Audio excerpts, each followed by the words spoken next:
Venez voir, il y a quelque chose qui vient d'arriver. Tadam!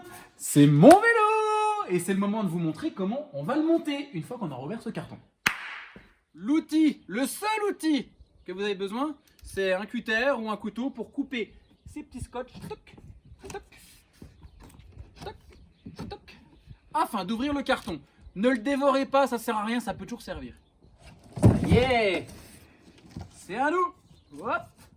Hop! Wow! Beaucoup de protection. L'élément indispensable, la boîte. Dedans, il y a tout. Les outils, la pâte pour mettre sur la tige de sel et quelques trucs que je vais vous montrer. Allez, on enlève les protections du dessus.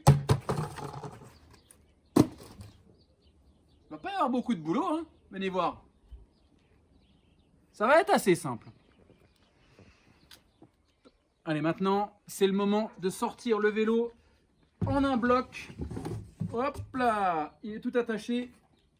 Et d'aller chercher soit un pied d'atelier, soit de prendre ceci pour mettre le vélo avec la roue arrière. Hop là. Maintenant que le vélo est sorti, je prends la petite boîte qui va bien et je sors le multi-outil fourni dans la boîte. La pâte qui ira ici pour la tige de sel. Et puis il y a le manuel d'instruction. Ça fait un bon petit pavé pour le livre de chevet. Non, évidemment, à conserver.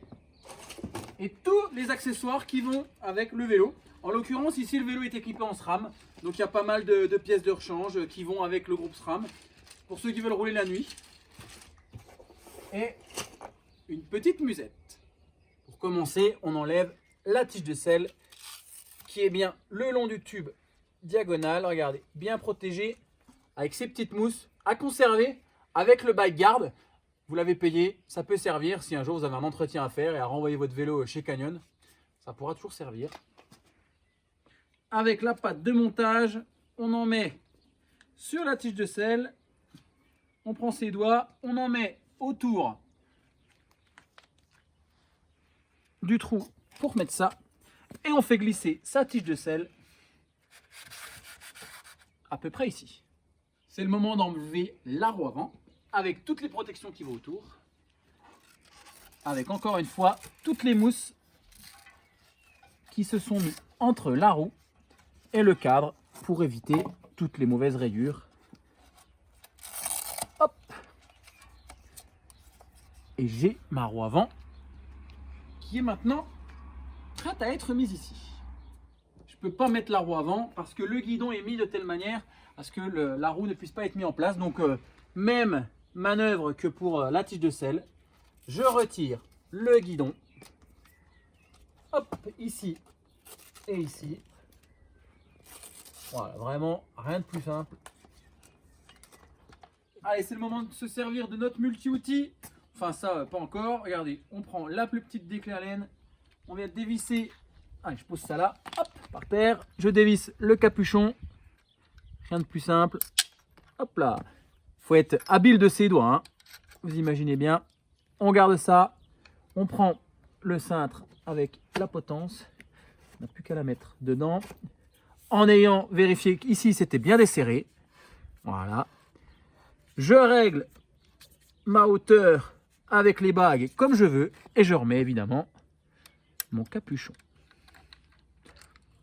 C'est à ce moment-là qu'il faudra utiliser cette clé qui est une clé dynamométrique puisqu'on a les graduations sur l'axe ici. Tu peux filmer s'il te plaît. 0 Newton, 3 Newton, 6 Newton.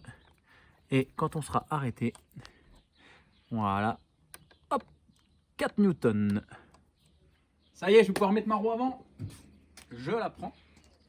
Commence à prendre forme ce vélo. Je dévisse mon axe traversant. Hop. Je glisse ma roue avant. C'est assez facile à mettre en place un axe traversant. Et je remets l'axe ici. Je le visse. Et je resserre. Alors ce petit axe, on peut l'enlever en tirant dessus. Et on pourra aller le remettre à l'arrière avec un petit clic, regardez. Hop là! Ça y est, il a pris forme notre vélo. On peut enlever les cartons. Hop! Hop! Et se dire qu'on a une belle machine. Maintenant, on va procéder au réglage et au vissage de tout ce qui a été monté pour pouvoir partir sereinement. Alors, la première chose à faire, c'est d'essayer de mettre le guidon le plus droit possible et à la bonne hauteur. Ok, on vient serrer notre capuchon ici avec la clé dynamométrique qui va bien. Hop, une fois qu'on est serré, on change de tête. On prend la bonne taille. On vérifie toujours que le guidon est droit. On tourne son guidon et on vient tout simplement serrer ici jusqu'à 6 Newtons.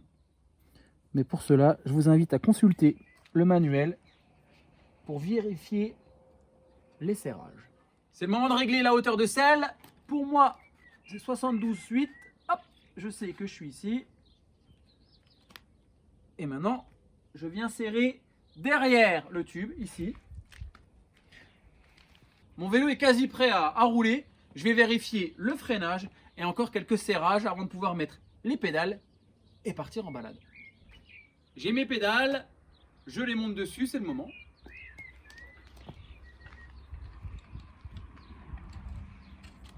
On pourra remarquer que sur les manivelles, il y a déjà une petite touche de graisse qui est mise, qui a été mise à l'usine Canyon. Pas besoin d'en rajouter. Un petit rappel tout bête, le R, ça veut dire right, à droite. Et le L, ça veut dire left, à gauche. Vous vous trompez pas de pédale, hein. Il paraît que c'est déjà arrivé. Mon vélo est monté. Un petit check-up sur les freins rapides. Ça fonctionne. Ça touche pas. Ça a été réglé déjà à l'usine. La tige de selle, elle est serrée. Les blocages, je les vérifie. C'est serré également. Je n'ai plus qu'à faire un petit tour devant la maison pour voir si ça va.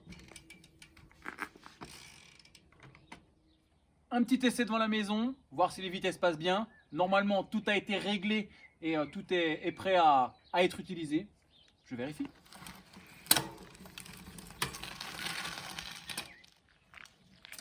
Bon, ils ont bien bossé chez Canyon. Les freins, rien ne touche. Les vitesses sont nickel. J'ai pris 5 minutes pour le monter. J'ai plus qu'à me mettre en tenue et à partir rouler. Ça y est, je suis en tenue. Je peux aller essayer mon vélo? Non, c'est le confinement. Restez bien chez vous. Vous pouvez l'utiliser sans problème sur votre home trainer. Bon, vous voyez, malgré le confinement, c'est possible de pédaler, d'acheter un vélo et de pouvoir se défouler. Pour cela, je vous invite à vous rendre sur le site Canyon, sur la page Facebook également, qui vous donnera pas mal d'informations. C'est le moment d'en profiter. Les frais de port sont offerts.